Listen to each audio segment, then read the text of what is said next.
Hare Krishna, Prabhuji. Hare Bol. We're still waiting on a few people. Are you recording this one? Can you say that one more time? Are you going to record? Yes, I am recording. It is recording now. Okay, after the link to the recording. Okay, beautiful.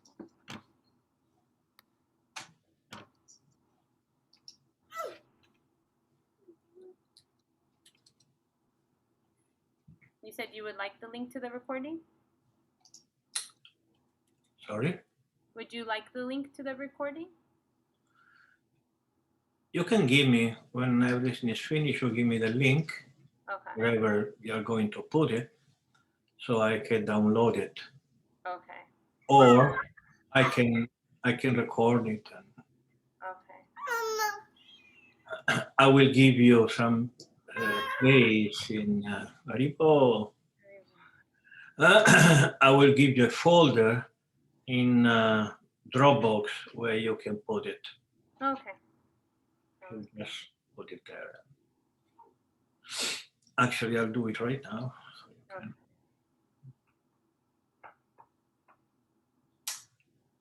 Oh, yeah.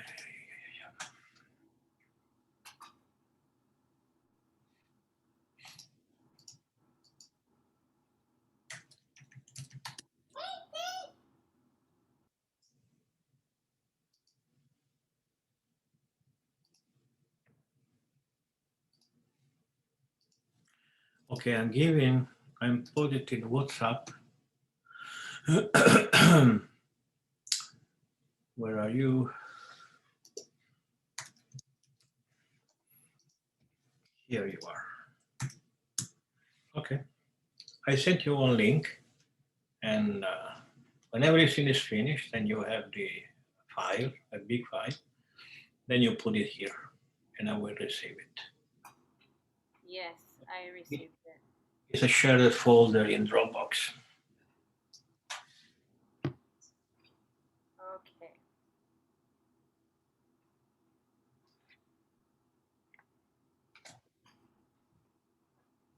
So I say we give it maybe one more minute, and then we can start kirtan, if that's okay with you, Maharaj? Yeah, whenever you want. Okay.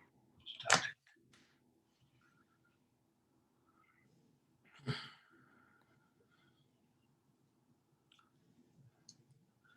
Sunday I will be at the center. So, yes, and you'll be presenting. It's not on the Ramayan. It's not on Amazon. Well, only the Kindle is at Amazon. The paper, it's not yet. Amazon is complicated, you know. I trust that I was going to be ready, but it's not. Also, I want to get the physical books to show it to you. Oh, and we were hoping that maybe you can read a little bit from the book, but Well, I can. yeah. It's in my computer. I can. Okay. And if you prefer the Kindle, you can buy right now. You know, it's already there. Yeah. I will give you the link to the. Hey, muchacho. This is little Kashipo.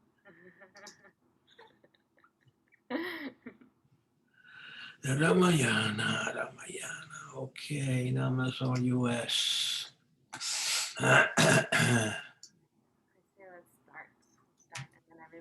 Okay, I will give you this one also. As in Kindle version, it's already there. Okay. And if you prefer Kindle and not to wait for the paper, then you know it's already there. Yes, because I cannot wait. Okay, I have it. Yeah, the Ramayana is the first book that I wrote. It was in 1986. I told you the story? No. No, I didn't tell the story. Well, at that time, yeah, 1 minute, you know, before maybe some other years will come. is that I was a temple president, and the devotees asked me to tell the Ramayana. It was, I think it was 83, maybe, yeah, maybe 83. So I said to the devotees, okay, no, it was during Ramanavami. I will tell you the story, but it's a long story. I don't want to tell the short story. Yeah. I will tell you the Ramayana only if you. And they said yes, okay, it's gonna take hours. So it took around 5 hours, Wow. and and everything was like this. Every year I would do that. And one day the devotees they presented me a big thing like that, and they type it. They typed my class. So at that time, I had the desire to print this as a book. So I published my first book in 86 or 87, like that. It was a Ramayana in Italian, of course. So that's how the Ramayana. Then I sit down on Srila Prabhupada, Vyasa-san, and I took the oath to publish the Ramayana and the Mahabharata. And I did. I'm very happy. So soon, it will come the Mahabharata. Okay, well, it's 7:06. Everyone is called Padilla. They're your. Yes, I have my sisters joined in. Oh, sister and Yeah. and Steph is your brother, maybe. 70 is my sister's one. Okay, you can chant 5 minutes because we have quite a few things to cover. Okay, sounds terrific. Okay. And I do have a screen that I want to share just because I know at least my sisters aren't too familiar with the Maha Mantra. I know they've heard it, but aren't very familiar. So Yeah, tell the others not to sing because if they sing, it will become a big mess. yes.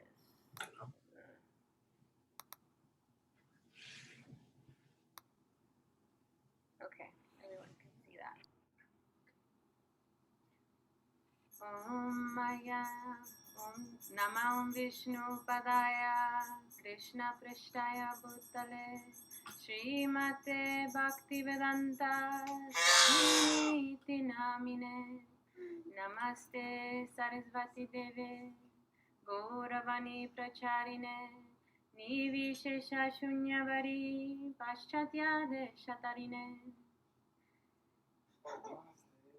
Namaste Sarasvati Deve Gauravani Pracharine Nivishesha Shunyavadi Paschatya Deshatarine Jai Shri Krishna Chaitanya Prabhu Nityananda Shri Advaita Gadadhar Shivasari Gaura Bhaktivinoda Jai Shri Krishna Chaitanya Prabhu Nityananda Shri Advaita Gadadhar Shivasari Gaura Bhaktivinoda Jai Shri Krishna Chaitanya Prabhu Nityananda Shri Advaita Gadadhar Shivasari Gaura Bhaktivinoda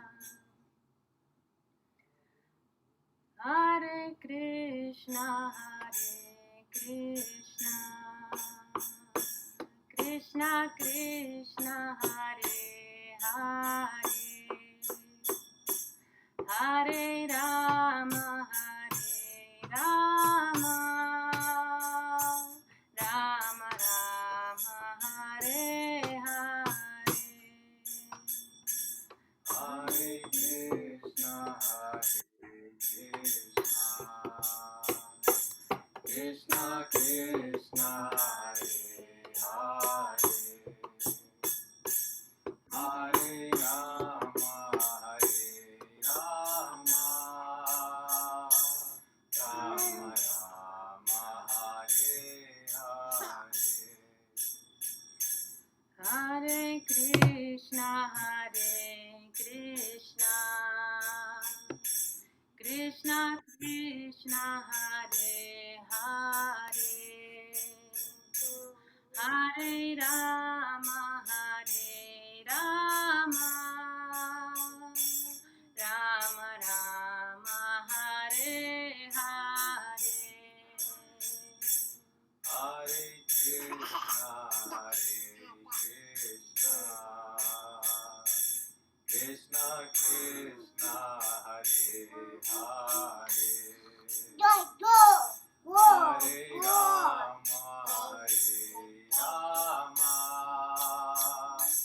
Rama Rama, Hare Hare. Hare Krishna, Hare Krishna, Krishna Krishna, Hare Hare, Hare Rama, Hare Rama, Rama Rama, Hare Hare. Hare Krishna, Hare Krishna, Krishna Krishna, Hare Hare, Hare Rama, Hare Rama, Rama Rama, Hare Hare. Hare Krishna, Krishna Krishna, Hare Hare, Hare Rama, Rama Rama, Hare Hare. Hare Krishna, Krishna Krishna, Hare Hare, Hare Rama, Rama Rama, Hare Hare. Hare Krishna, Krishna Krishna, Hare Hare, Hare Rama, Rama Rama, Hare Hare. Hare Krishna, Krishna Krishna, Hare Hare, Hare Rama,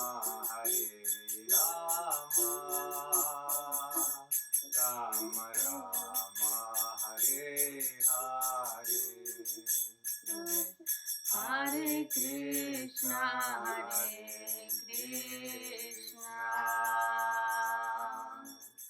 Krishna Krishna, Hare Hare, Hare Rama,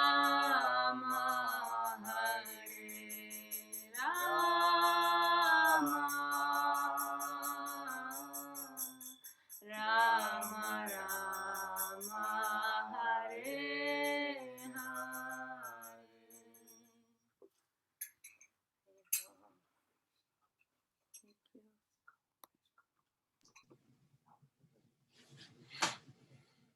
Okay.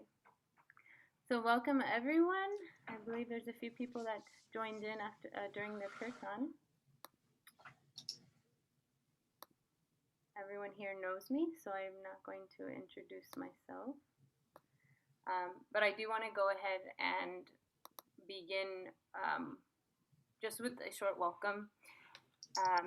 And I want to explain the ongoing series of lectures that's going to be given by His Grace Manonatha Dasa. So this class is going to be in two parts. So Manonatha Dasa will speak for the first part, and then the second part he's going to open it up for questions, which you can type in the chat box, or you can just raise your hand and speak your question. So now I'll go ahead and introduce His Grace Manonatha Dasa. But before that, I do want to give him a big thanks for giving us his time and his insights and realizations as we dive into the Bhagavad Gita as it is. So His Grace Manonatha Dasa is a devotee of Lord Krishna and a disciple of Srila Prabhupada of the Hare Krishna Movement. Srila Prabhupada is the founder Acharya of the Hare Krishna Movement. Manonatha Dasa took initiation in 1974 and is now considered one of ISKCON's official initiating gurus. He has dedicated his life to studying and teaching the philosophy of Krishna consciousness. He is the author of many books in Italian, English, and Spanish, which you can purchase here. I know a few people on the call do speak Spanish. So let me go ahead and share my screen.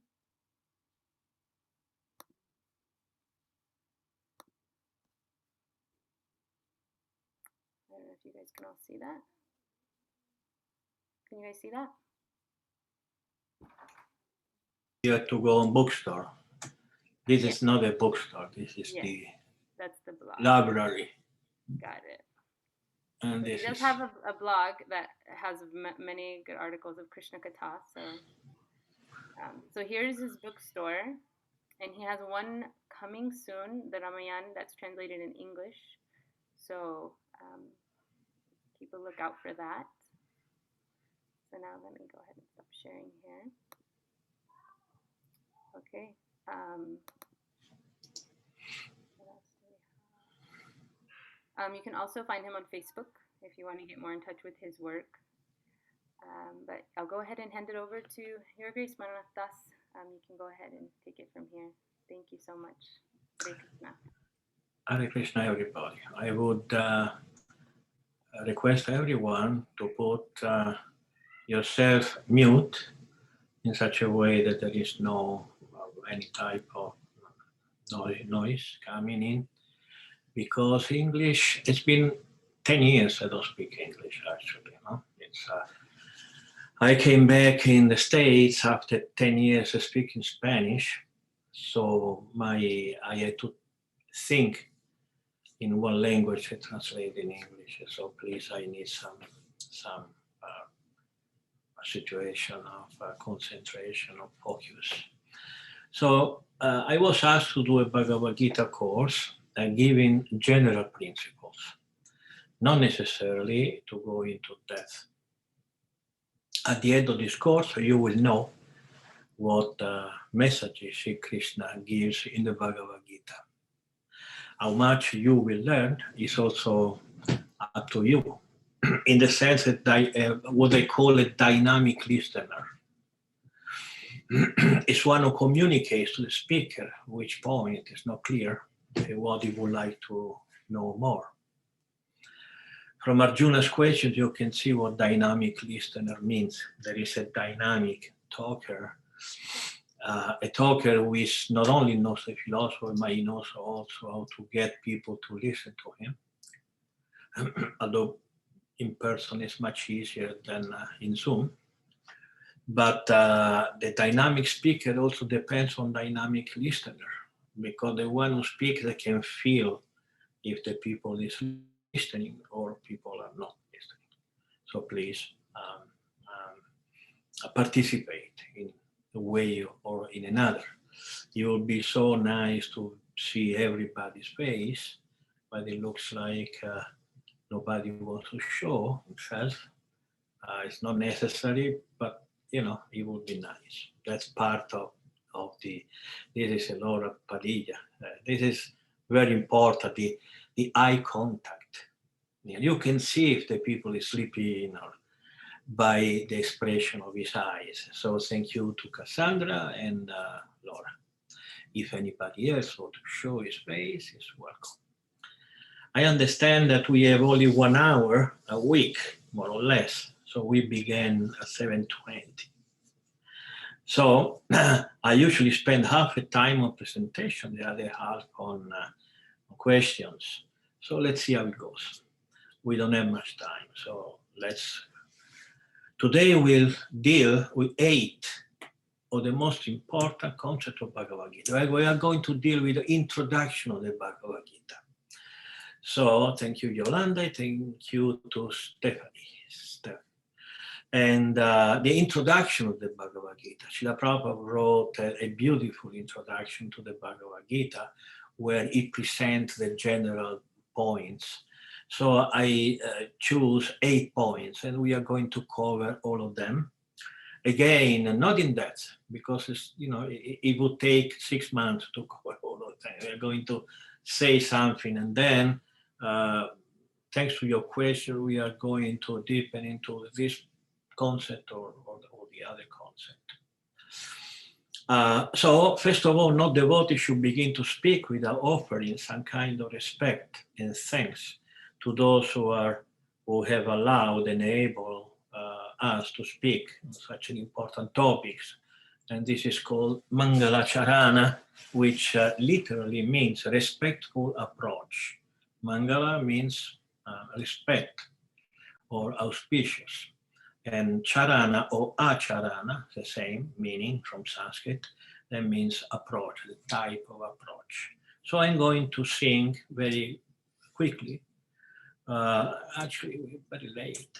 So I'm going to say it just in English. Maybe next week I'm going to say it in Sanskrit and in English. So I was born in the darkest of ignorance, and my spiritual master opened my eyes with a torch of knowledge. I offer my respectful obeisances unto him. My spiritual master is Bhaktivedanta Swami Prabhupada. When will Srila Rupa Goswami Prabhupada was established within this material world the mission to fulfill the desire of Lord Chaitanya, give me shelter under his lotus feet. It's longer, but for today we are going to skip it. So, point number 1, need of authorities. When you're sick or you want to go somewhere, you need somebody to tell you what to do. You can speculate about a medicine, like try to build up your medical science by yourself, but this is not what the wisest thing to do. Better either to buy books on medicine or better to go to a doctor. So the need is someone who wants to know about spiritual life and the truth of life, like who am I, where I come from, why I live, why I am in the States, somebody else is suffering in some crazy country where there is no food, there is no water, there is nothing. Why? Why is a symptom of an intelligent person. Somebody who lives without asking why and what is this is not actually an intelligent person. In Sanskrit, it's called Muda. Muda means not very, very intelligent. There are 2 ways to live. To someone who takes his life and utilizes it for his own benefit, or someone who lives life to live him. Like time goes, you don't do anything with your time, and you think that old age, disease, and death will never come. This is basically animal life, while an intelligent person obeys to the need or knowing. But we need authorities, and Srila Prabhupada makes this point on the first paragraph. He makes this point, and he speaks about Bhagavad Gita. Bhagavad Gita is an authority because it is actually the most basic philosophical books. We have many books that are very difficult to understand. Bhagavad Gita is the easiest. And without, up to a certain point, easy, because without an explanation, very few people understand what Bhagavad Gita is saying. So the Bhagavad Gita is an authority. Bhagavad Gita is not being written by itself. Somebody spoke the Bhagavad Gita and someone else put it into writing. So the first authority is the book, but the book comes from persons. So we need a spiritual master. We need somebody who tells us, who explains us without an explanation by a living person. That is not possible to understand the Bhagavad Gita. So needs authority, books authority, and person authority. The very important point about both type of authority, the book authority and the person authority, that they must be bona fide. Just not every, you should not go in a library and buy a Bhagavad Gita. Because Bhagavad Gita is to be translated, explained by a bona fide person. Who is a bona fide person? Or this is a very wide type of topic. We are not going to talk about this because it will take too much time. But the book has to be written by bona fide persons. Anyone will not do. And Prabhupada, in his commentary, criticized the Bhagavad Gita. He says, there are many Bhagavad Gita, why we need another one? And he says, because this Bhagavad Gita is as it is. As it is, it's a subtitle of the Bhagavad Gita that Srila Prabhupada liked a lot because it delineates the difference between his Bhagavad Gita and others' Bhagavad Gita.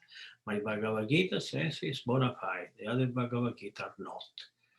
Of course, well, we can talk about this, but right now it's just a principle.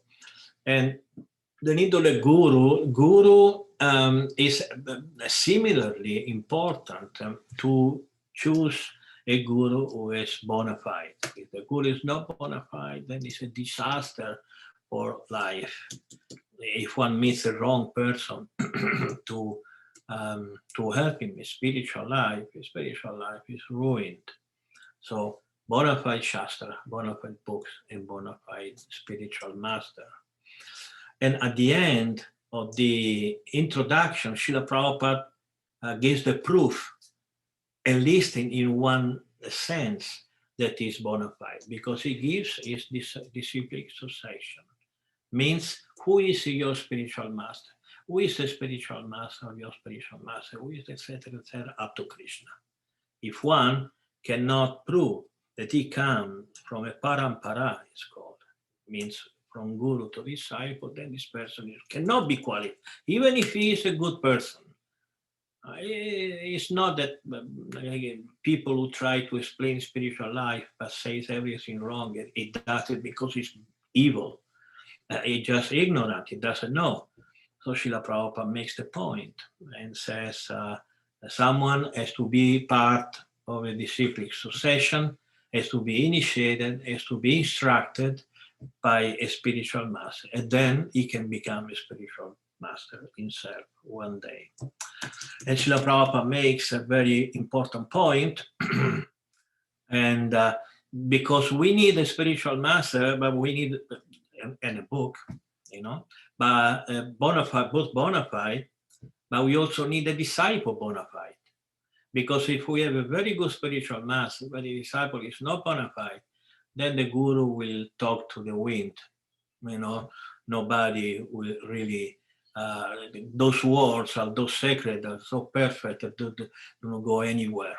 It's like Srila Prabhupada makes the point, when the rain doesn't fall only on the field, but also rocks on ocean where there is no need. So if you have a good spiritual master, a good shastra, a good book, but not a good the disciple, then there is no benefit. So always people say, okay, what did they say? Well, they challenge, who is this good spiritual master? I often reply, where is the good disciple? Are you a good disciple? It's usually that I tell you who is a good, because you're not going to recognize it, because you're not sincere. So we need a good spiritual master, we need a good disciple, and Arjuna was a good disciple. Then we go to the second point of the Bhagavad Gita, which is Ishvara, the Supreme Personality of Godhead. I'm going to take only 5 minutes of this because this is a very wide point. Actually, the whole of the Vedas, the main topic of the Vedas is about God, what we call God, the Supreme Personality of Godhead. The very concept of Supreme Personality of God is much wider than just a God. It's the only religion when where devotees say, I don't care if Krishna is God or not, I just love Krishna. So this is a very revolutionary concept that you find only in Krishna consciousness, that the concept of the supreme person is above God.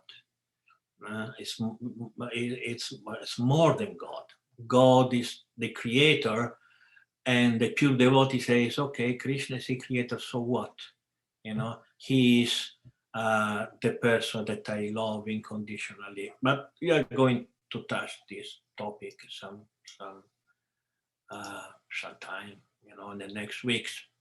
So we have a concept where God, Krishna, is the supreme. We like to call it supreme personality of God. What it means, supreme personality of God? Means that Krishna takes many personalities, but Krishna is a supreme among these personalities. So this is the meaning of supreme personality of Godhead. And so the Godhead is a person. There are two main concepts. One is that God is a person, and one that God is not a person. The other one are called Mayavadis. Not only Mayavadis, there are many, many ways to call these people. And of course, there are also people who are actually atheists, but they say that they are religious. They say that they are, you know, they believe in God. But if you look to their lives, you see there is no difference between an atheist and him. Like if you take one devotee, one serious devotee, and an atheist, you see the difference. The way they, even the dress, the way they live, the way they speak, their principles, the moral are very different. While if you take a false religious person and an atheist or a materialist, you see no difference. So this is something peculiar in our philosophy, that being a devotee of Krishna means something concrete, something that you can see, that you can analyze, that this is very, very important. We are not Sunday devotees, you know, like people goes to church Sunday, but during the week, you know, that's not difference whatsoever. A devotee is different. The serious devotees are very different. Impersonal Brahman, it's a neuter of Brahma. There is Brahma, which means spiritual, transcendental, and then there is Brahman, who is neuter. Brahma is masculine, and Brahman in Sanskrit is neuter. And so he is just not a person. We are going to take some time to talk about personal and impersonal or false religionism during the next weeks. We go to Jiva. What it means, Jiva? Jiva in Sanskrit means living, from Jiv. Jiv means to live. So the Jiva, or the soul, is characterized by many qualities, but the main quality is that is alive. So that's why we see that we are not this body, because the body is not alive. The body is just a machine who works, moves, just like our car moves when we go inside and we take it moving. Otherwise, it doesn't move. So there is one moment in our existence in this body that the soul, the jiva, entered into our mother's womb, and then there will be a moment where we leave this body. Okay, this is called birth and death. Both are non-existent. You know, like when somebody dies, everybody cries, etc., etc. And Krishna says to Arjuna in Bhagavad Gita, why are you crying? Why you don't want to fight? You don't want to fight because you don't want to kill bodies, but the body is never alive. The body is just a machine. You cannot kill it. It's already dead. you know, and you don't want to fight because you don't want to kill the soul. You cannot kill the soul because the soul is eternal. So what is death? Death is when the soul leaves the soul, when the soul leaves the body. Just like we don't cry desperately when we leave one room and we go to another room, then those who are really wise, the sages, they, for them, death or life is equal because life is eternal. And jiva, this is where we qualify the jiva. Jiva means alive. We are alive, so we are jiva. We are not this body. And we are going to talk a lot about this point on the Bhagavad Gita because Krishna makes this point over and over. The third topic is Prakriti. Prakriti is, who doesn't want to know how this universe works? Everybody wants to know. Everybody wants to know how it's created, how it moves, what are the laws of physics. If Mars, there is people in Mars, or on the moon, or the sun, you know, scientists say no, there cannot be anyone in the sun because it's impossible to live in the sun. How do you know? Why you think that there is only one type of body? It exists only the body who cannot live in the sun. Who say yeah, we have fishes in the ocean? We cannot live in the ocean because the body is different. You know, the birds, they fly. We cannot fly. You know, but there are birds in the sky. There are many different living bodies, and we are going to talk about how this universe is created and how it works. Bhagavad Gita says several things, and Srimad Bhagavatam also spends quite some time. All the Puranas, they talk a lot about creation. Yeah, we are going to take. Then there is time, kala, or time. People does not understand, devotees or we study in our philosophy for some time, why time is so important. Well, because everything moves on the base of time. Right now, we are giving a class because there is time. Because if there was no time, then we were still at the beginning of the class. So time is a wise person lives his life conscious of passing of time. And we are going to study how time works and how a wise person should live according to consciousness of time. Then we are going to go to karma. What is karma? Karma means action. And karma also means reaction. And this is very peculiar because probably is the only word in Sanskrit language that means with the same word two different things. So different that could be even opposite. Not really opposite, but you know, like yeah, maybe opposite we should say. You know. So because there cannot be action without reaction. And this is something that materialistic atheists or ignorant in general do not know. They do not know that every action there is a reaction.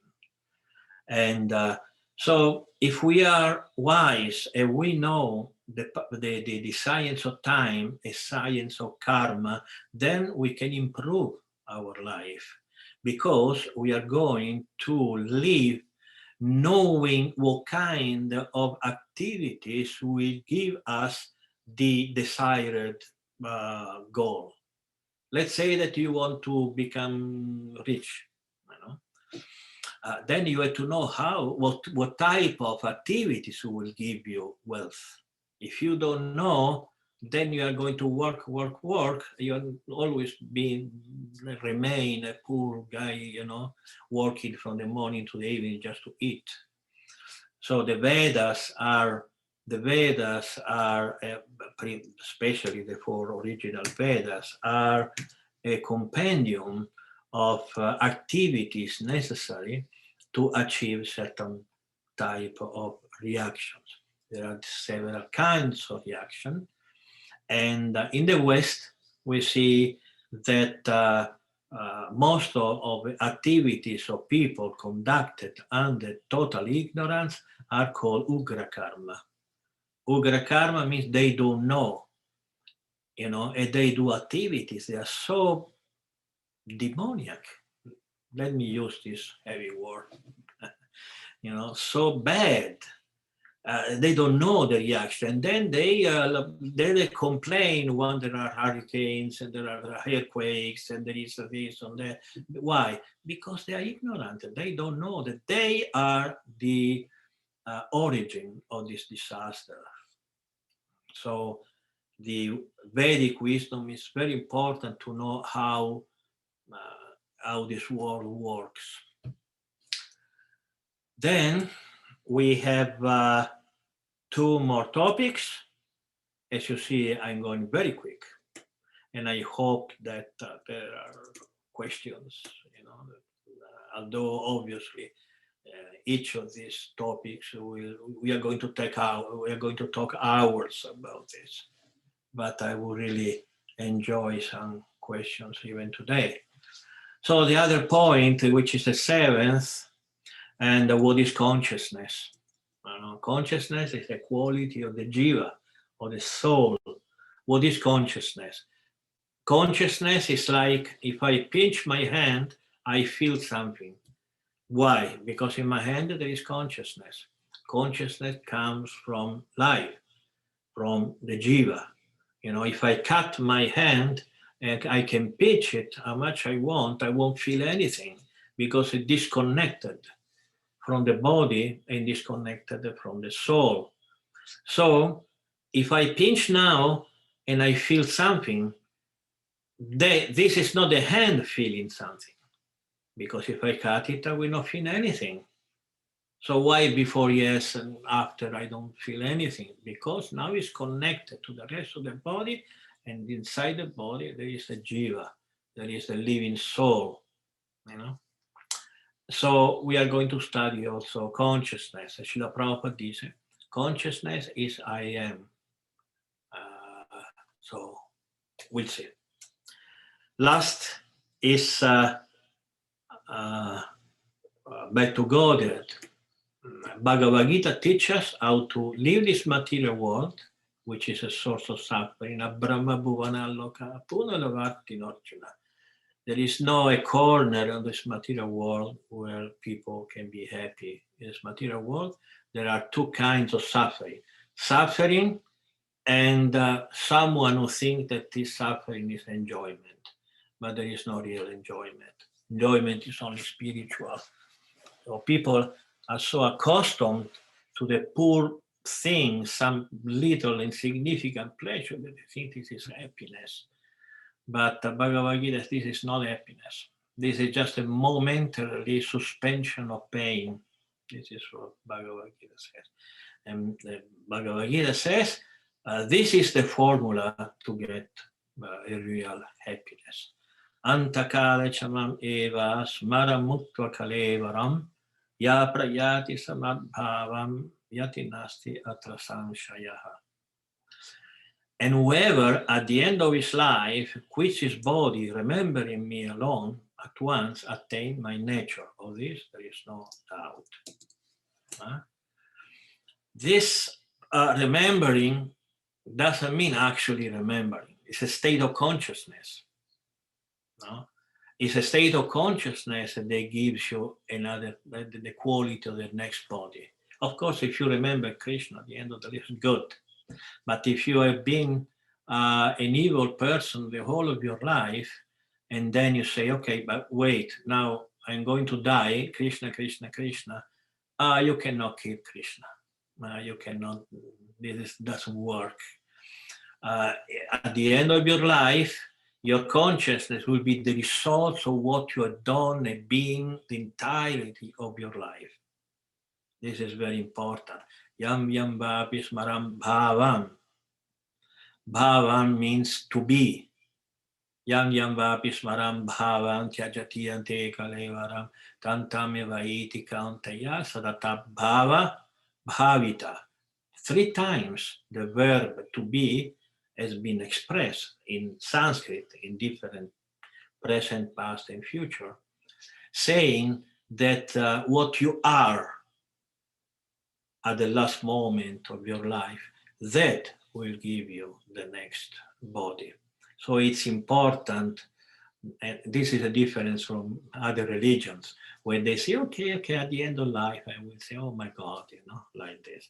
First of all, you don't know if you are able to, you may die of violent death.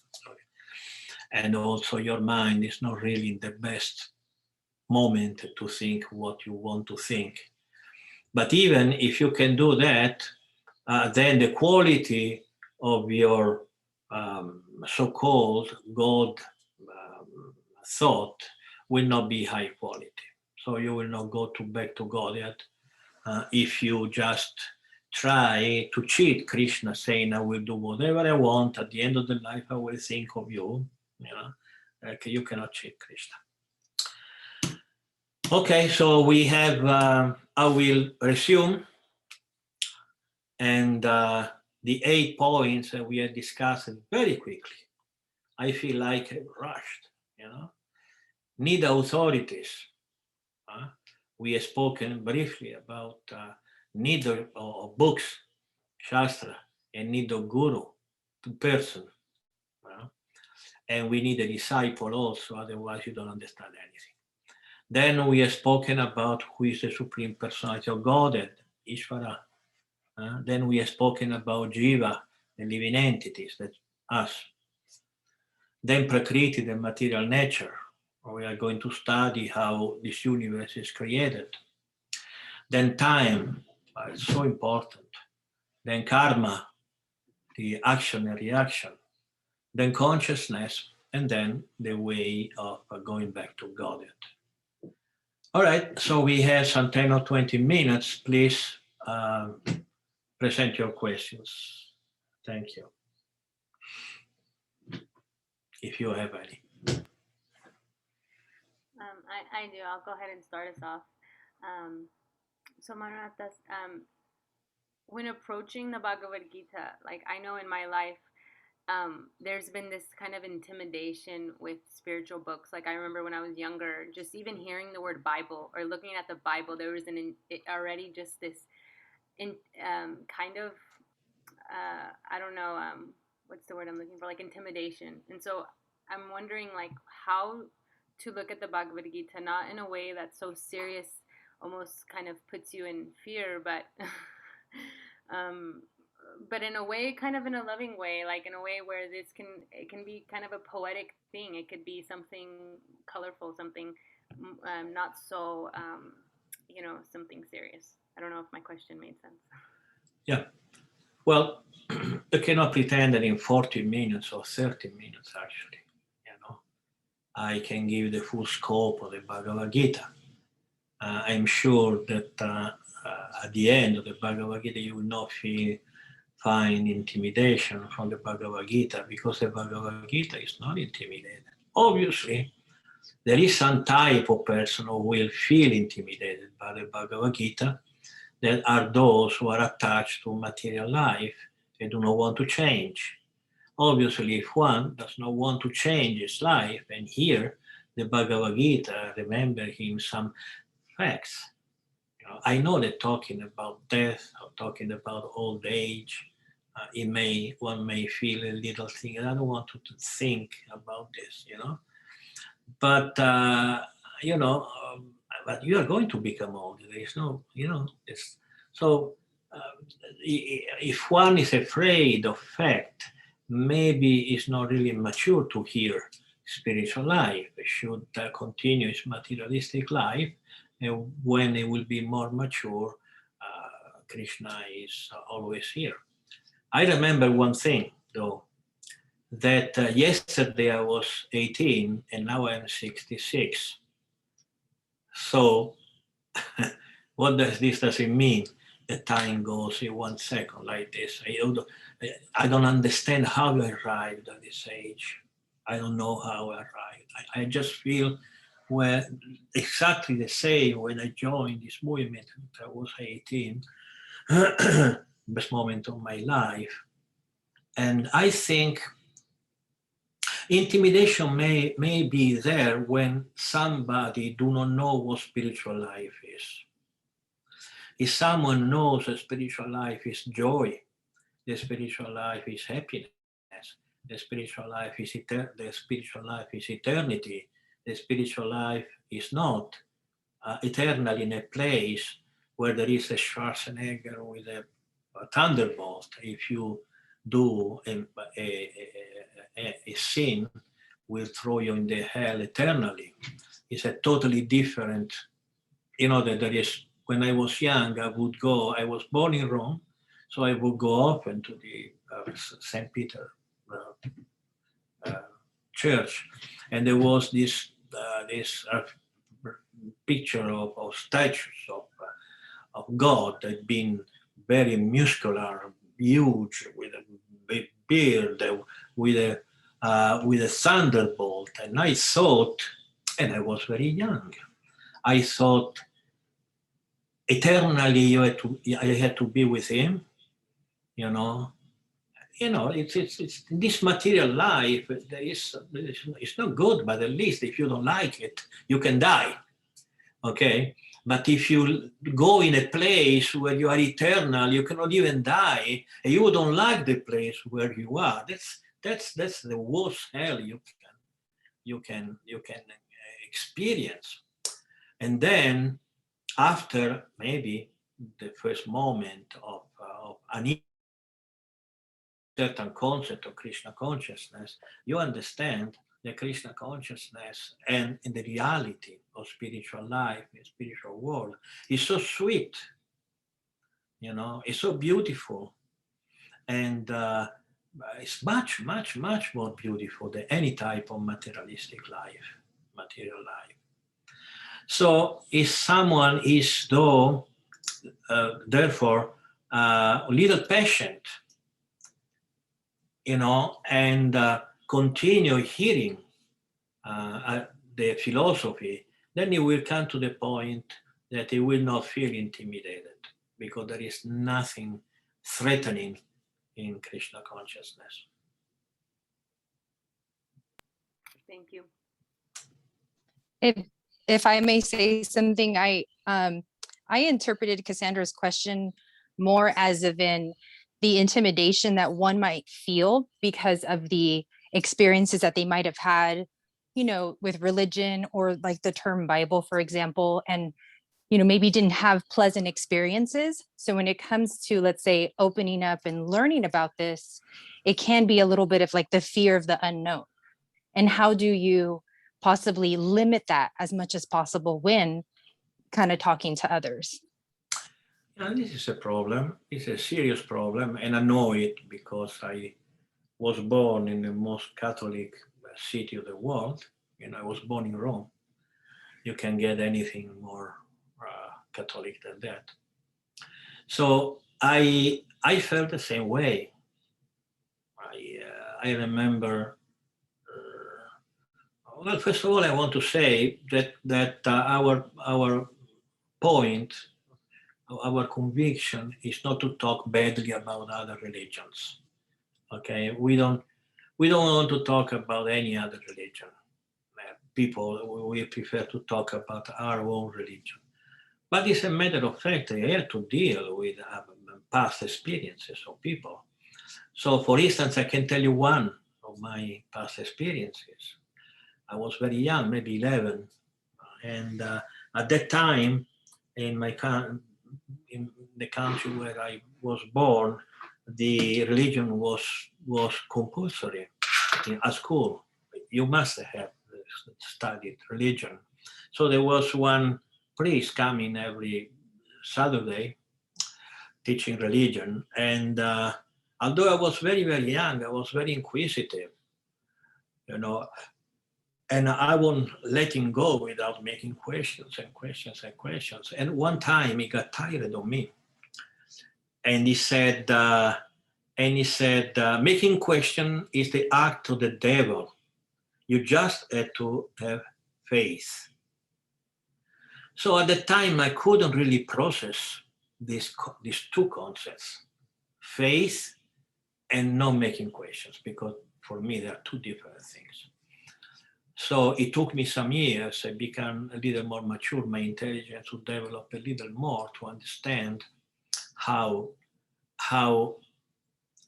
contrary, how I became completely, I would say, to reject my religion of birth based on the fact that God gave me something I shouldn't use, which is the intelligence. So if you don't want to explain to me, which is the action of intelligence, to explain so I can understand. Understand is different from feeling. Feeling, what means, what faith means anyway? You know, I have faith on God. So what it means? Doesn't mean anything to me. Faith on God. Another thing is, I want to understand who God is, what he says, what he does, where he is.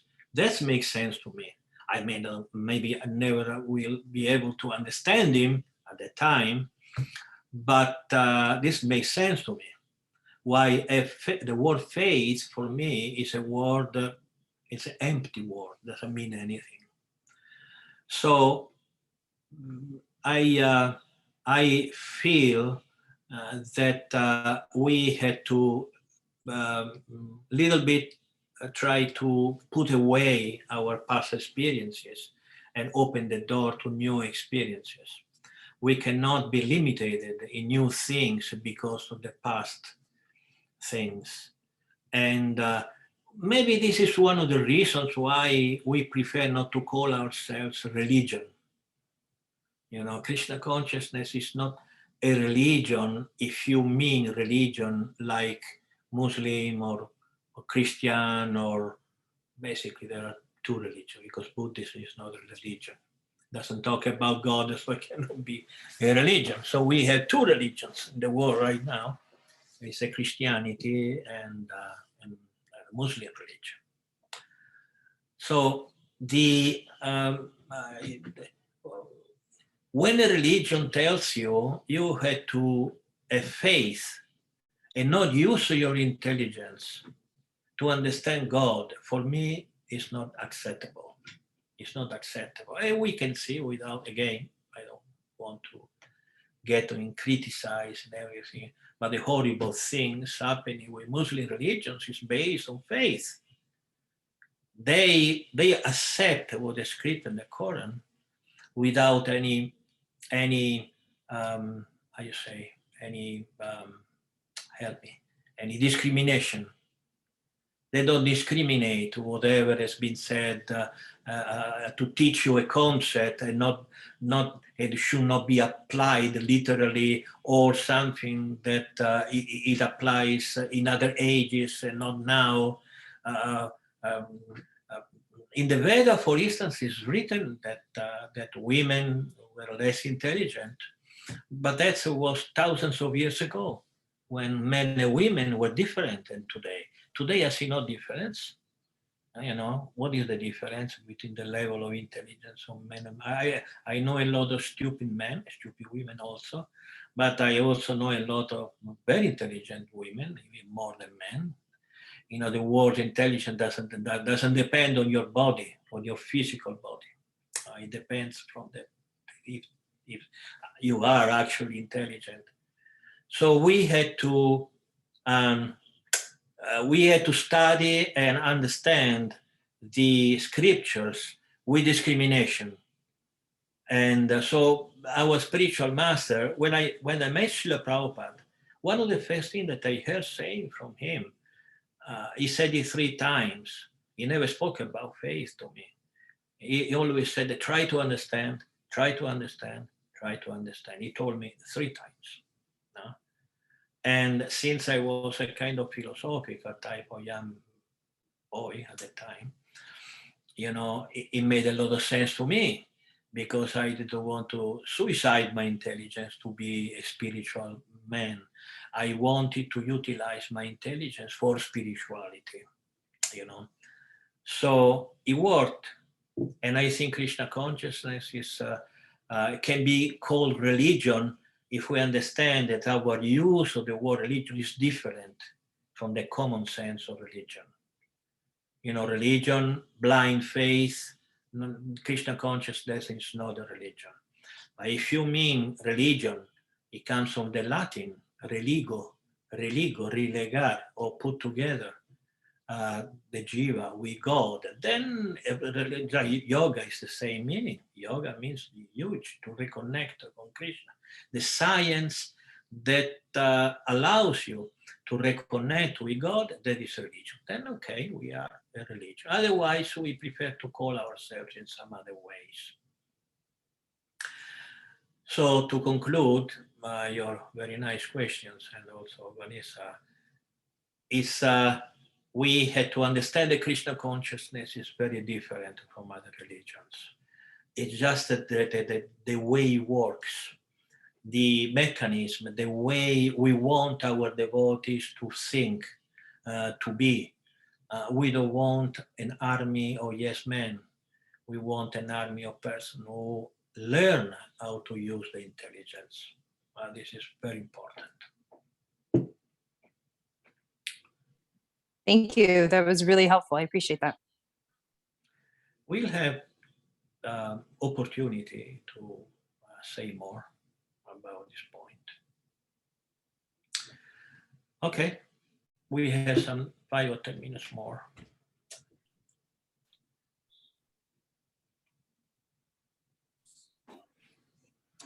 I think Thank I you. just wanted to, if you can elaborate a little bit more on the consciousness of time.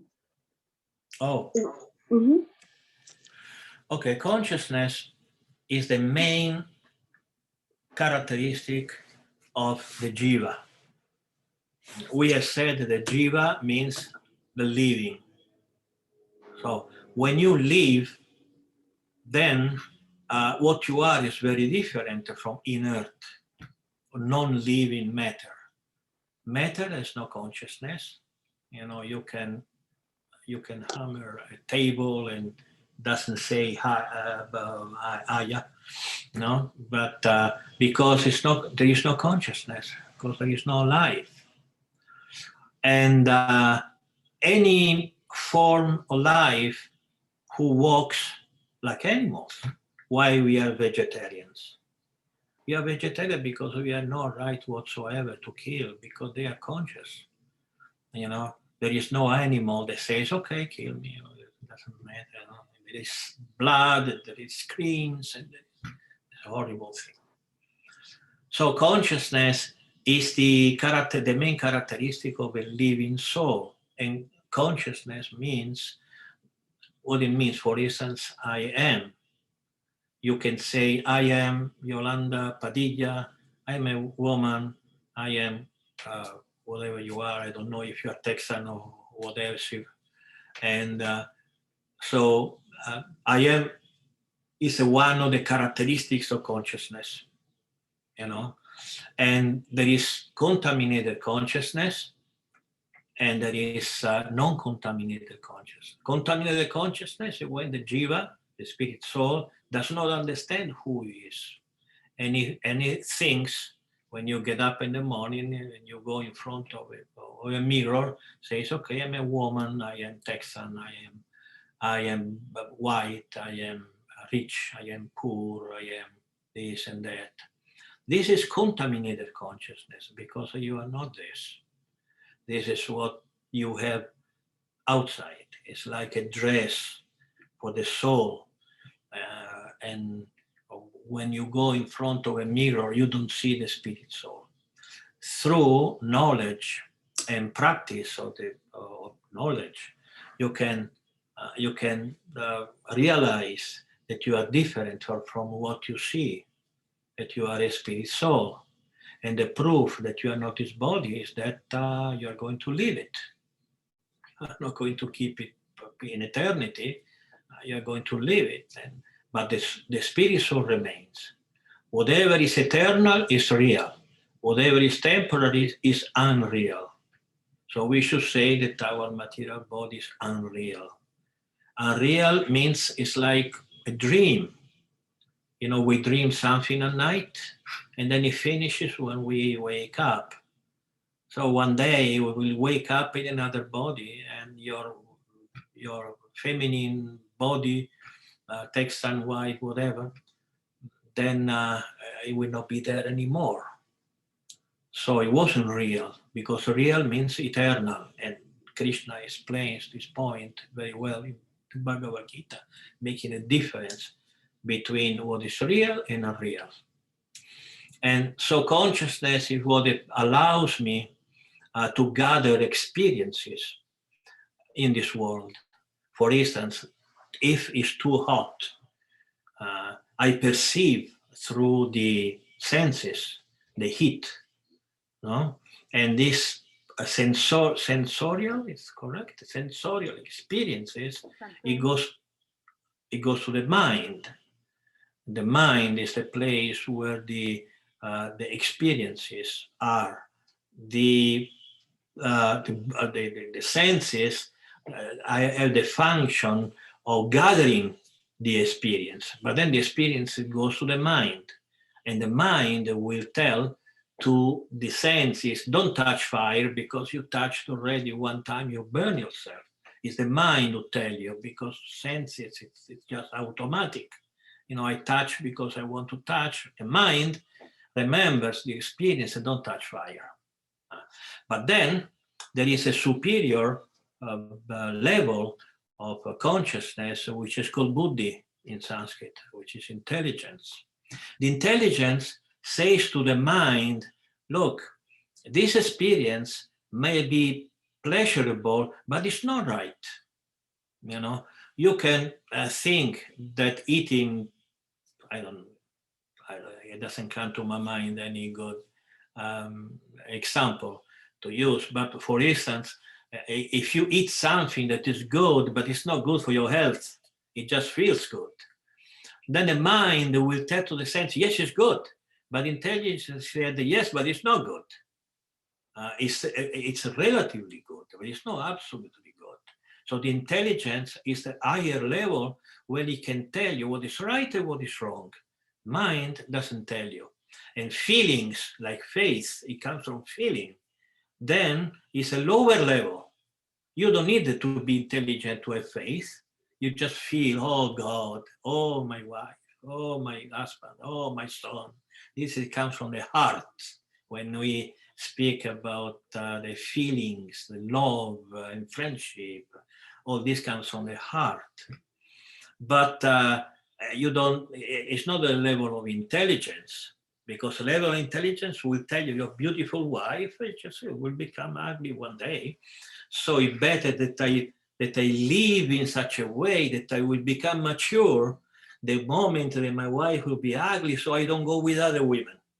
That I will keep my relationship with this wife, not because it is beautiful, because it will start to be beautiful, but because we have a more deep relationship, which should be a spiritual relationship.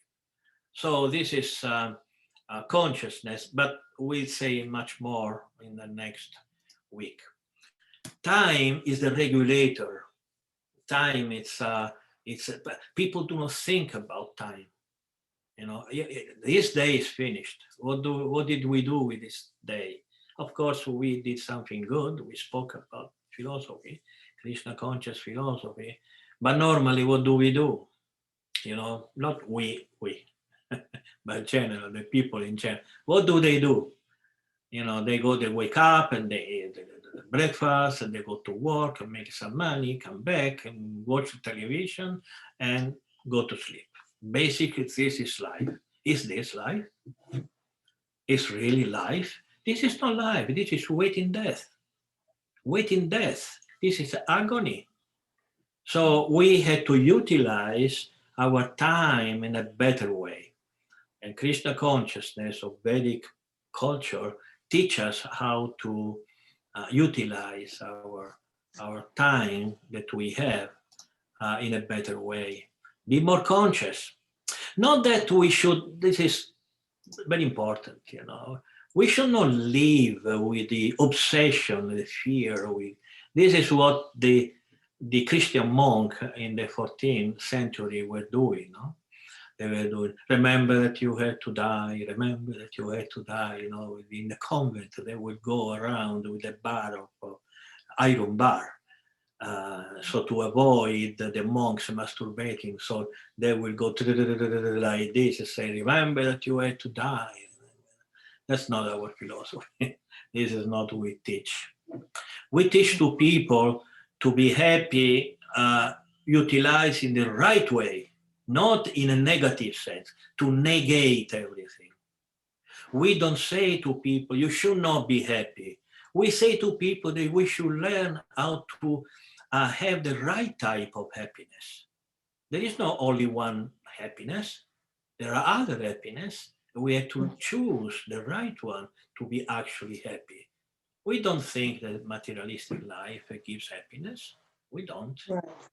And so time, it should be utilized in such a way that we find the right happiness in this lifetime, and at the same time, we not preclude to go to the spiritual life.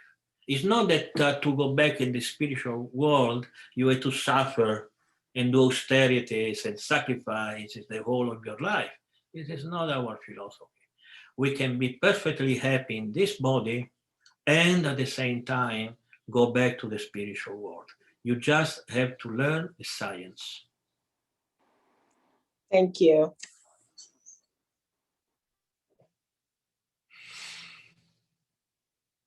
All right, so it appears that there are more questions. If there are, I will wait 10 seconds more. Otherwise, I will say that we have, since there is no one who has an American surname, Padilla or Choice, that's all Spanish. If you speak Spanish, know that we are going to have a weekly English class if you continue coming. And next week we are going to deal with the first chapter of the Bhagavad Gita, which basically deals with moral, Vedic moral. The Bhagavad Gita doesn't deal only with perfect spirituality, but also with morality. Because you cannot be a spiritualist if you are a bad person. So the whole first chapter of the Bhagavad Gita deals how you can be a good man in this material world and how to be. And there are some differences from common morality. And but we also, 1 year and a half, we have been having Spanish classes, video conferences, Saturday. So you are invited. Otherwise, you just, next Thursday, we are going to have the second part of this video conference. Also, to wrap it up, my life is writing books. I publish 39 books in my life. The 40 is already out. It's just that Amazon has published only the Kindle version, the paper version. So if you like the paper book, so just wait another week more and you will have it. And visit it, because this is what I do. Or normally when someone does something, he wants the people to know and take profit. So this is what I do day and night, very often during the night. So visit our website. Okay, that's it. Okay, thank you, Maharaj. You've been so helpful. I don't know how, I just feel like I received so much just from this introduction. So it's going to be wonderful the next couple of weeks. Thank you so much. Only a couple of weeks? Or the next... the next weeks. Yes. Okay. For Thank you very much. Hare Krishna to everybody. Hare Krishna, everybody. Thank you. Haribol. Thank you. Bye. Thank you. Oh, it's Sunday. I will be up at the preaching center if someone wants to come. Thank you very much, Maharaj. Thank you. Haribol.